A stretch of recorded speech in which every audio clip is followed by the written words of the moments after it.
What's up, everybody? This is Whiskey in the Six. I'm Rob. Today I'm doing underrated and underpriced whiskeys.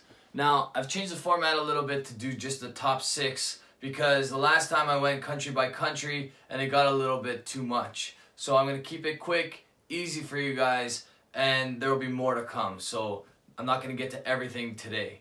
But for today, number 6 is the Pikesville Rye.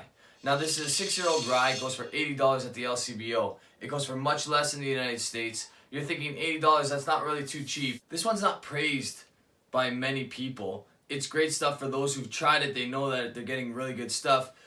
It goes toe-to-toe with some of the better ryes I've tried this year, like the Michter's Toasted Barrel and others. All those ones tend to go for the 130 and up mark, and even more so on secondary market. So this one is actually a steal at $80, considering you can get it at most places for retail.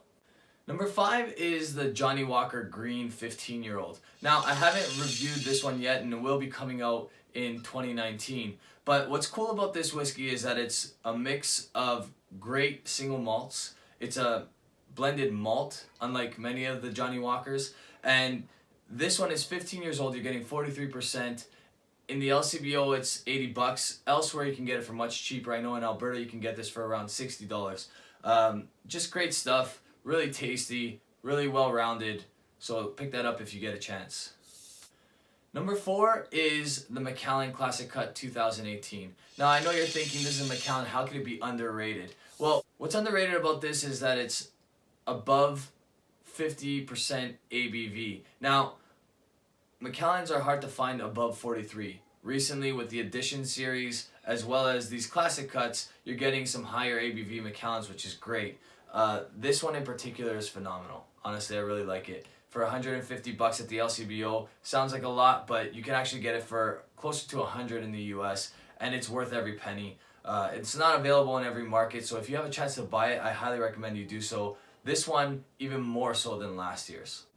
Number 3 is one that I've raved about on this channel before, and I'm bringing it up again because it's still available in many places. It's the Highland Park Full Volume. Now, this is a mix of 17 and 18-year-old whiskeys, but by law it would have to be called a 17-year-old if they put an age statement on it. There's vintages on it, but no actual age statement. You know that you're getting no less than 17-year-old whiskey in there. It's ex-bourbon aged only. It's got a nice light peatiness to it, and it's just phenomenal stuff for $120 or less Canadian. Just great stuff. I can't rave about it more than I have already. Number 2 is the Springbank 12-year-old cask strength. Now, Springbanks are not underpriced for the most part, and they're typically not underrated. They've been going crazy in Scotland and the UK. People can't seem to find them. They're allocated for the most part. In the United States and Canada, people are still able to acquire bottles like the 12-year-old. And this bottle is a gem, I'm telling you right now. It's lightly peated, sherry and ex-bourbon casks. Just phenomenal stuff. I can't say enough about it. I'm one of the lucky ones that gets it for just under $90, which is an incredible price. Some people are paying closer to 150 Canadian, even at 180 Canadian. Honestly, this is well worth it. Like I said, this is underrated and actually a little bit underpriced. Number 1 is not one bottle in particular, but a series of bottles that keep coming out and keep impressing me. This one here is an example of it. It's the Blair cask strength that came out in 2017. This is 24 years old. It's less than $250. Now, this one would be very difficult to find.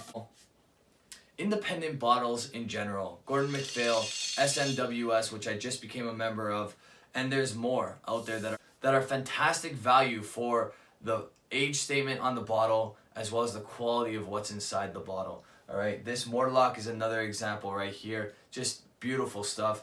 I haven't had a bad Gordon MacPhail. I haven't had a bad SMWS whiskey. So number 1 is the independent bottles as a whole. All right, obviously there's going to be some whiskeys that are independently bottled that aren't great, that are misses. But for the most part, I've had nothing but excellent whiskeys out of all the independent bottlers, even the lesser known ones, like first editions, like Grindlays. There's a whole bunch out there. So guys, check out some independent bottlers. I'm going to be putting special emphasis on independent bottles in 2019. So check that out in the near future.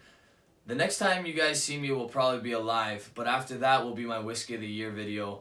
Following that will be the best whiskeys I've had so far on this channel. So stay tuned because there's some pretty cool videos coming up, I think. If you like this video, give it a thumbs up. If you really like the video and you haven't already, hit the subscribe button. You can also hit the bell to get the notifications. You guys can follow me on Instagram, Twitter, Facebook, and you guys can also leave a comment below and I'll get back to you guys.